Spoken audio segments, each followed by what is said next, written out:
Right, so as it's now the international break in football terms, I thought it would be a good idea to reflect upon how the season has gone and rate the 20 Premier League managers.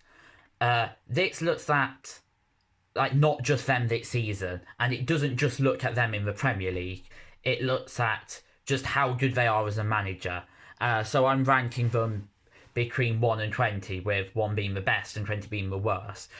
I will take into consideration this season, but it's just in general, and it's not just in the Premier League. If managers have done well abroad, and I have counted this into the video. So in 20th place, I'm putting Marco Silva. Now, some of you might think this is harsh, but I personally have always thought he's been overrated. He got Hull City relegated and finished 18th with them, and everyone kind of thought he was an amazing manager, but he'd just been relegated. I mean, they did improve a bit when he took charge, but he still got relegated. And then he was only at Watford for 8 months. And people gave him the benefit of the doubt, because Watford are quite harsh sacking their managers. But he wasn't doing that well with them. And even though he finished 8th with Everton in 2018 last year, Everton were kind of... They were in the bottom half for most of the season. He just had a good end to the season, and then they got to 8th. And I don't think 8th is good enough for Everton. Everton should be a team who are challenging for the top 6, personally. And this season, they've been down in the relegation zone, or near the relegation zone a bit. And I just don't think that's good enough for Everton. And I think he's not that tactically aware compared to other managers, and he's not that good at getting the best out of his players. So I don't personally think he will survive that much longer at Everton. If he keeps getting 8th, 9th place finishes, then he may stay around a bit longer, but I think Everton will look to get someone else in if they don't progress up to the top 6. Because when they hired Roberto Martinez, their aim was to get into the Champions League, and that never happened. So I think they'd want to get there again, and I don't think Marco Silva is the guy to do it. Right, so in 19th, I'm putting Daniel Farke. Now, he won the Championship last season, which is good, but he's 20th currently in the Prem with Norwich. And I mean, apart from a win against Man City, they have not played well. I watched the Villa game when Villa played Norwich, and they just didn't look like they were on it at all. And I think he's one of the managers who is good in the Championship, but the Prem is just a step too far for him. Now, in 18th, I put Steve Bruce, just because he's not really the most inspiring of managers. When he was at Villa, I thought he got sacked at the right time. I was overall quite happy with him, because he got to the playoff final. But I think it was going downhill. And if he'd have stayed, it would have just carried on going downhill.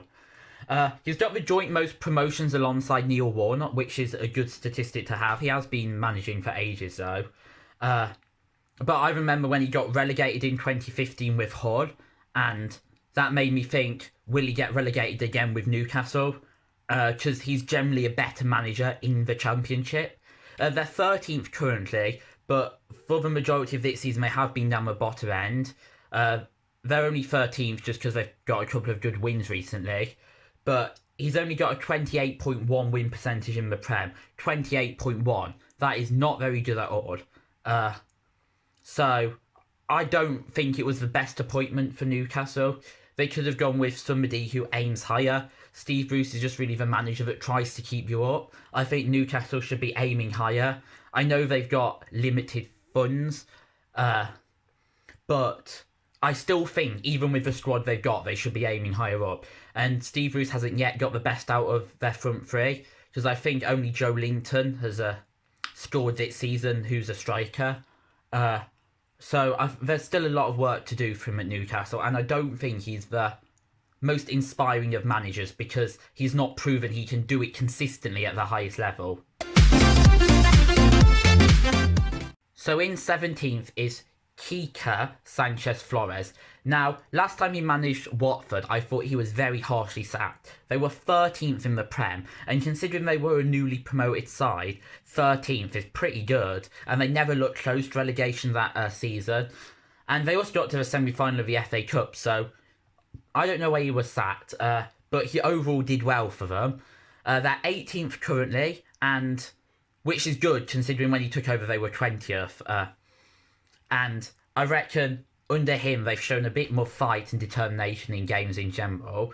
I reckon they've got a good chance of staying up now due to his management.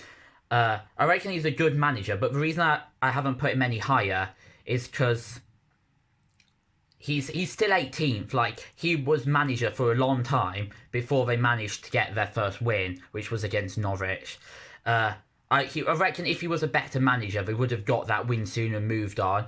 And also partly because all the other managers above him have achieved a lot more with the clubs they've got. Like, when he finished 13th in the Prem with Watford, I know they were newly promoted, but they had a pretty decent squad for a newly promoted side. So most of the managers that are above him on the list have done something amazing with a team, but wasn't expecting that. So I get a feeling Watford expected that mid-table finish. And they obviously expected higher because they sacked him. So in 16th, I've put Ole Gunnar Solskjaer. Now, when he became permanent Man United manager, I was a bit skeptical. That word. Anyway, I didn't think he'd do that well, basically. And so far I'm proven correct, and I reckon he won't do that well. He's managed successfully in Norway, but you've got to bear in mind that's Norway, and it's a much less competitive league than the English league. But when he did manage in England before, he finished 20th in 2014 in the Prem with Cardiff. And he got sacked pretty soon into the next season in the Championship. And he didn't do well for them. So that's what made me think he's not good enough. He shouldn't be managing a club that big. And I've been proven correct so far, because he finished 6th last season with Man United, which is bad for Man United because they'd want to be in the top 4. He's 7th currently, and they've looked quite dodgy at times this season. They've been really inconsistent. And also, Mourinho got sacked, but Solskjaer has got 48 points and a win ratio of 51.9 in his first 27 games. That is identically matched by Mourinho's last 27. So what was the point of changing your manager? Because you've not actually got any better. So in 15th, I've put Manuel Pellegrini. Now, he did well when he managed Man City. Not as good as Pep Guardiola is, but he still won the Prem in 2014 and the League Cup in 2014 and 2016.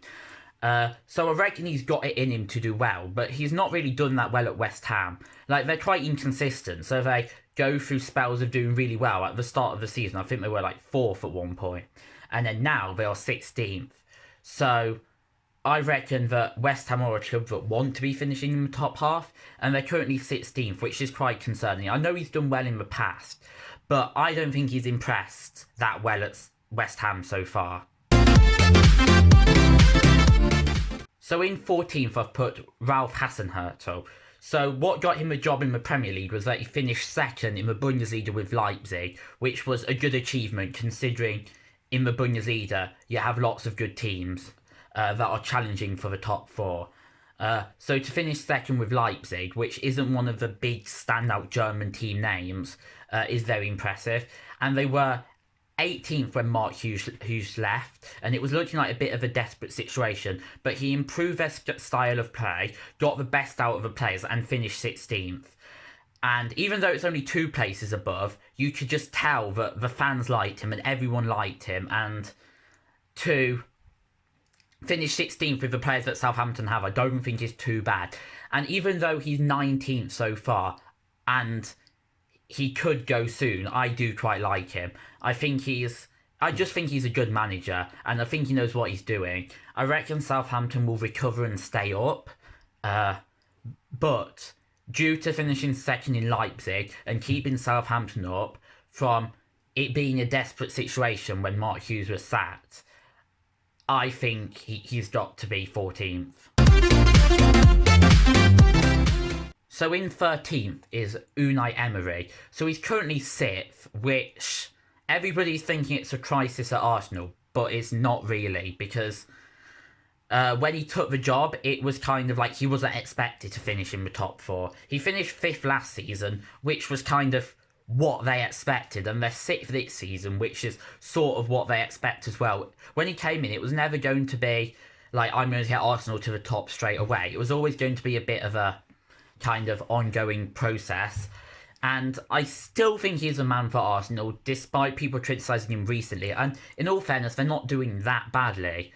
Like, it's one of Arsenal's worst starts to the season, but I don't reckon it's like a crisis or anything.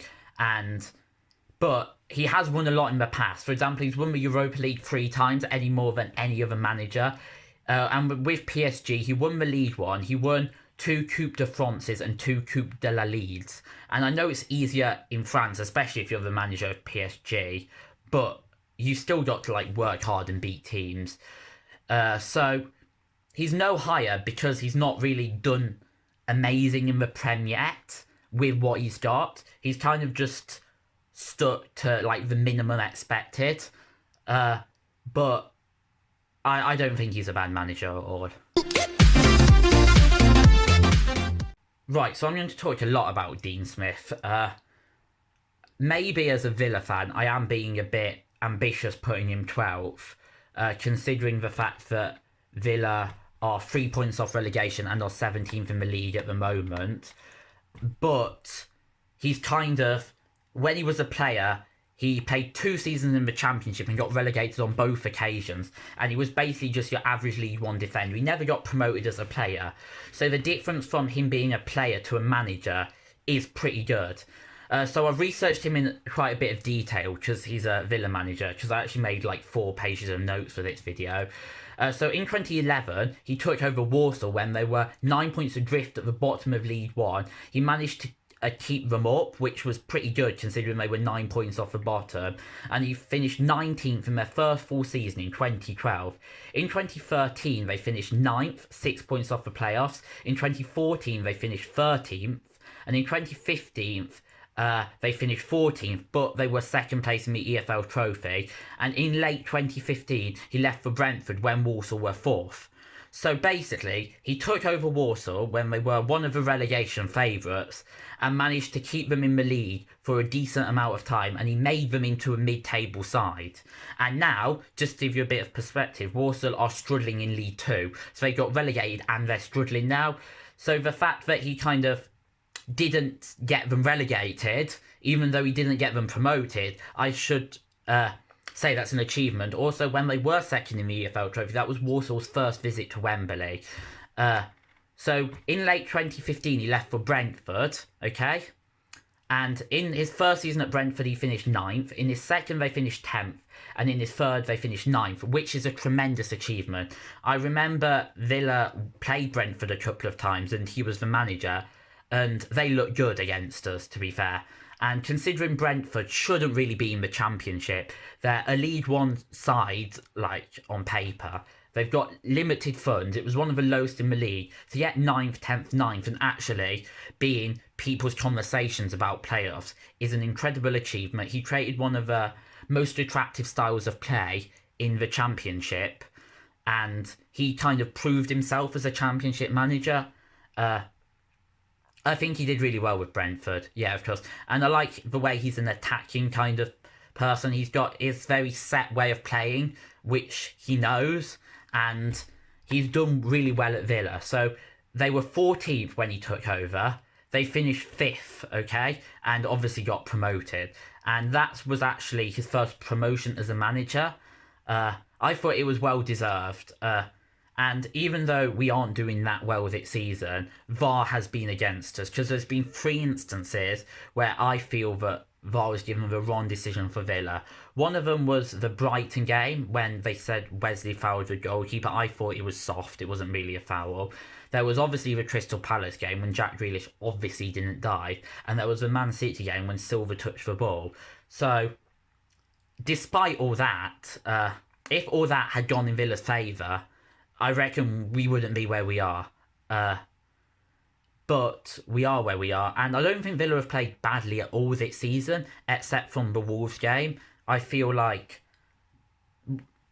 it's been pretty positive, and against the big sides, we've put up a good fight. Like, we were leading at Liverpool, but it's just those last minute goals, or the goals in like the final 20 minutes, that are losing us games.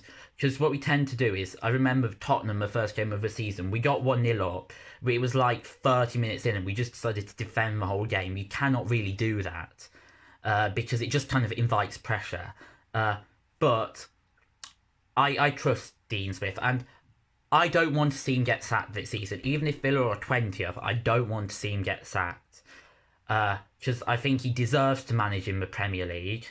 And the reason he's no higher up is because some of the other managers have had good finishes in the Premier League. He's not really proven himself at the top level yet. Even though he's done really well with all the clubs he's managed, he's not really done that well at the top level yet. I mean, he's not that much time, but I really don't want to see him sacked. I think even if we go back down to the Championship, I'm confident he knows that league well. I'm confident we'll have a chance of getting back up. And I know the Championship is a competitive league, but I will say that. But even getting Villa up was a good achievement, even though we were always one of the favourites to go up. They were 14th when he took over. So I think he's done really well, and he deserves to be 12th. Right, so in 11th is Roy Hodgson. So the fact that he is 72 and the oldest manager in the Premier League and is still managing is an achievement in itself. He's managed 21 clubs, and that includes 3 national sides, the UAE, which is a bit weird, Finland and England. So he's not really won a lot in his career, but he's done well still at a lot of clubs, and he's not really managed for clubs that you'd expect to win stuff, but he did almost win the Europa League with Fulham, and I remember watching some of their cup games, and they looked good, and the fact that it's Fulham and he got them that far is good. He's done well at Palace so far, because when he took over in 2016, they'd lost their first 4 without scoring, and he managed to get them to finish 11th that season in 2017. So that means that he remotivated the players and changed like their style of play to do his style, and he sort of steadied the ship. And that's continued because they finished 12th in 2018, and now they are currently 12th again this season. So he's got a couple of mid-table finishes in there, and I reckon that it's good for Crystal Palace because they've been changing managers a lot recently. They've been kind of going a bit up and down the table, being a bit inconsistent, but he's brought them consistency, which is major. So in 10th, it's Mauricio Pochettino. Now, they're 14th in the Prem now, and I reckon his time is soon going to be up. Not because he's a good manager, he just seems to have lost the players. And I think it's partly because the players have been around a long time there, and they're just starting to get a bit bored of being there, and then they're not really playing for him anymore. So I reckon his time is nearly up, but that doesn't make him a bad manager. He's not won anything with Tottenham, which is a shame, because I reckon due to how well they were playing, they should have won something at least. If it just be like a League Cup or an FA Cup. I feel it's just they've been unlucky. But in 2015, he finished 5th. In 2016, he finished 3rd. In 2017, he finished 2nd. 2018, he finished 3rd. And in 2019, he finished 4th. And they got to the Champions League final. Which is good, because 4 seasons in a row, he's got them in the top 4, which is a hard thing to do in the Premier League. And he's consistently brought them into being a top 4 side, which is good to keep up that consistency. When they got to the Champions League final, I felt they were a bit lucky, especially against Man City and Ajax. But they managed to get there, and they still finished 2nd, especially as they only just got through their group. I think they got through their group in 2nd place, and they got a draw at Barcelona on like the last match day, and they played like their B team, so they were really lucky just to get out of the group, because you don't normally go to Barcelona and get a draw. So even though he got really lucky with getting to the Champions League final, he can still say he's second in the Champions League, the second best team in Europe in 2019. So I think that is personally his best achievement. And I don't think he's a bad manager, and I reckon he'll go to another club and do well, but I think this will be his last season at Tottenham. Right, in ninth is Nuno Espirito Santo. Now, he's doing really well with Wolves because they're 8th in the Prem and they're 2nd in their Europa League group. And to balance those two things, especially if you're Wolves and you've not got a big squad, is an incredible achievement because we've seen Southampton, Everton, West Ham, Burnley not being able to manage both competitions. And he finished 7th last season with Wolves, and for a newly promoted side, that is amazing. He also won the championship in 2018, and Wolves played really well that season. I mean, they did have the best squad in the league. Just people like Neves shouldn't be playing in the championship. But anyway, he has done really, really well with Wolves. I get that he's got good players, but some teams with good players don't do that well. Like we've seen problems with Tottenham, for example. Right, now in 8th is Graham Potter, and on my original list, before I did a bit of research, Graham Potter was towards the bottom, because I remember he finished 10th with Swansea, and considering they were a relegated side, I know the Championship is a close, hard league, but I expected better from him at Swansea. I expected him to get them promoted, so I was a bit like, he's not doing that well, but then when I looked at how he did with Ostersund's, and the fact that Brighton are 11th, which is amazing, I've put him higher up. I was very surprised when he took over Chris Hughton's job, because I thought Chris Hughton was a good manager, but he's pushed Brighton to the next level, and they're currently 11th. I reckon they'll finish around 14th, 15th-ish now at this point in the season, but I feel that they're no longer a club that's only scraping survival like they were with Chris Hughton. Chris Hughton was good, and scraping survival is good for Brighton, but he's took them to the next level. Also, he did amazing at Ostersund's, by the way, because when he took over, they were in the 4th tier of Swedish football. He got 2 successive promotions, getting them from the 4th to the 2nd tier, and then he also got them promoted into the top tier, for the first time ever. That was the first time ever that club had been in the top tier. And for them to be in the top tier in Swedish terms is incredible, because I think they had the lowest budget in the league, and he managed to keep them up in that league and finish mid-table, which is very good considering that that was their first time ever playing in the top flight. Also, he also got them into the Europa League, and I'll tell you who they beat in the to actually get into that competition. They beat Galatasaray and PAOK, as well as Fola Echt, which are a team from Luxembourg I've never heard of. But Galatasaray, they're one of the best teams in Turkey. So for this little Swedish club to beat them is it just incredible. It's just really good what he's done. And they were in their group. They were level on points with Athletic Bilbao. Now, they're one of the best teams in Spain. So for him to get them competing on a European basis is just amazing, considering when he started managing them, they were in the 4th tier and had never played in the top tier. They did lose 4-2 to Arsenal on aggregate and were out in the stage after the group stage. I think, was it the one before the round of 16, the round of 32 in the Europa League. But considering how small the club is, I'm amazed that he's done that. And I reckon his only job where he's not achieved is Swansea. He's not been Brighton manager for very long, but I reckon he'll comfortably keep them in the top flight. Now, I've put Brendan Rodgers 7th, and Leicester are 2nd, which should put him higher up, because Leicester have been playing really, really well this season. But I don't think he's done good everywhere he's been. He did well with Swansea because he brought them up in 2011. But when he managed Liverpool, I didn't feel he did that well, because he finished 7th in 2013, 2nd in 2014, which was a good year for them. And then in 2015, he finished 6th, which I don't think is that good for Liverpool, considering what Klopp's doing, getting them competing for the title. In 2 of the seasons he was there, they finished outside the top 5, which I think it's not bad. I get that. It's not bad, but I feel like that he should have done better. He won a lot at Celtic, so I'm not even going to go into what he domestically won at Celtic because it's easy there. But at best, he only reached the round of 32 in the Europa League.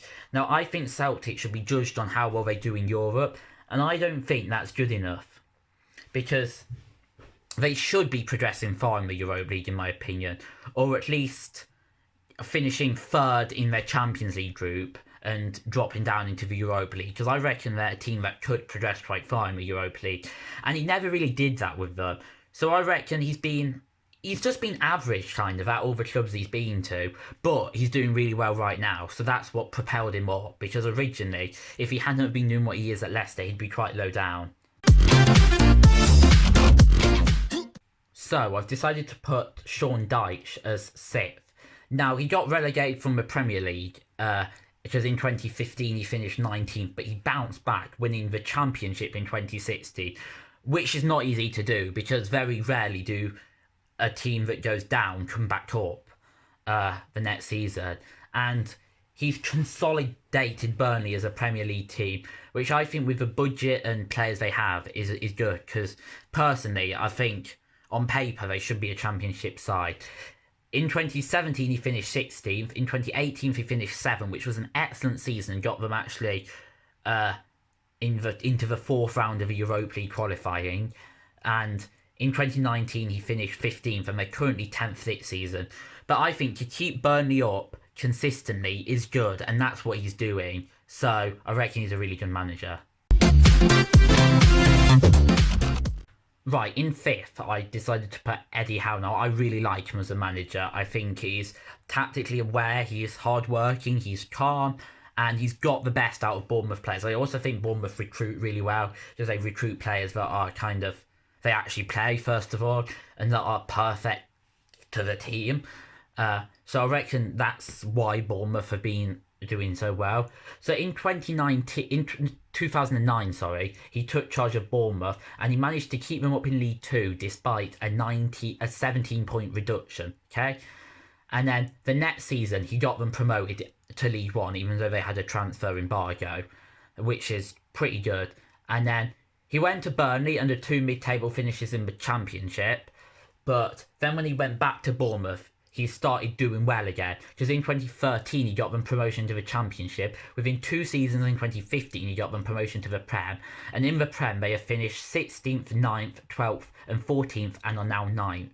And again, like Sean Dyche, to keep a club like Bournemouth in the Premier League consistently for so long is really, really good. And when he first took over, to keep them up that season in League 2 is an incredible achievement. So that's why he is so far up this list.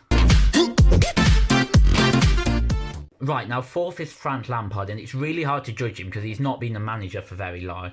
But I think with his current achievements, compared to the other Premier League managers' current achievements, 4th is quite fair. Because he got to the playoff final with Derby, which for a first season in management is good, because sometimes it can go horribly wrong, like he did with Alan Shearer. They're 3rd in the Prem, which, considering the side he's got, his team isn't even that good, and he's getting the best out of his players. Like, when I say his team's not that good, they are good, but you wouldn't expect the players to be playing in the top 4 side. I'd say they should be around mid-table based on like the player quality, so he's clearly getting the best out of them. And they've been competitive in the Champions League as well, and I actually think they'll progress for their group, which is good.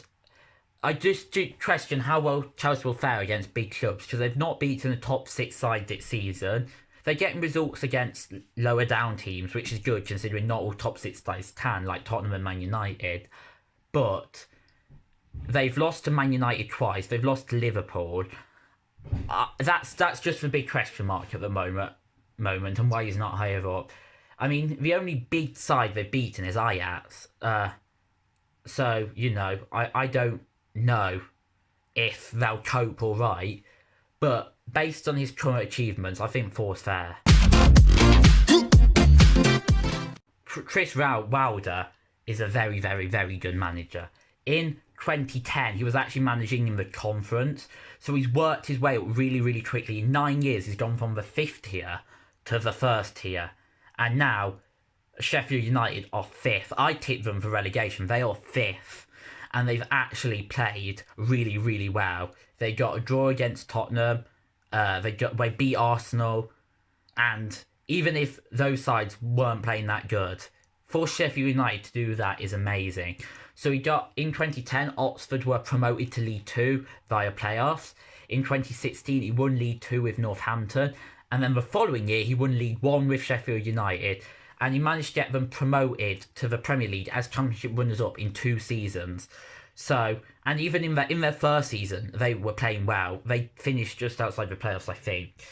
And that is just an amazing rate of progression, how he's just gone up the leads really fast. Comparing him and Dean Smith, he's gone up the leads a lot faster than Dean Smith. And he won 2, and he's got a lot more promotions. So both managers have had like a similar kind of route to the Premier League. But Chris Wilder's just done it so fast, and he's won a lot along the way. And I think 5th is just amazing. He is such a good manager, especially as most of the players he's playing now in the Premier League, he played with in League 1. So that just shows how he's improved the players, and kind of, because you've seen with Tottenham, players playing for a club for a long time isn't always that successful. But the fact he's kept the players on board, it's just amazing what he's done. So in second is Jurgen Klopp. Now, at the start of the season, I tipped Liverpool to win the league, and so far I think they will. I just felt like Klopp's a really good manager, and I felt off the back of their Champions League win last year, they just looked on it. They just looked like they could put up a good fight against Man City, because they got so close last year, and I reckon this season will be their season. The problem with Jurgen Klopp is he's not won that much as Pep Guardiola, who's now first place, if you haven't worked out. Because he won the Bundesliga with Dortmund in 2011 and 2012, and the Champions League with Liverpool in 2019. And I just feel like he had potential to win a lot more, because he's got to a lot of finals. But no, second is really good. Right, so even though Manchester City are 4th this season, I reckon they will still finish second. Pep Guardiola's had a lot of hard things to deal with, like Laporte's injury this season. So I don't think 4th is terribly concerning. But if you look at how much he's won, it's right for him to be first. Because he won the La Liga 3 times with Barcelona, the Champions League twice with Barcelona, and he won the Bundesliga 3 times with Bayern. And that's only mentioning his League and Champions League wins. He's won so many more other cups with those teams, and he's obviously won the Prem twice, and it's really hard to retain the Prem. So the fact that Man City did it, and they're getting these incredible point tallies, and basically winning every game, I think is unbelievable what he's done. I know he's took over a good side in Man City, and I know they probably do have the best side in the league. He's spent a lot of money on it, but it's really, really hard to retain the Premier League, even if you do have a team like that. And so yeah, I reckon he's the best manager in the Prem.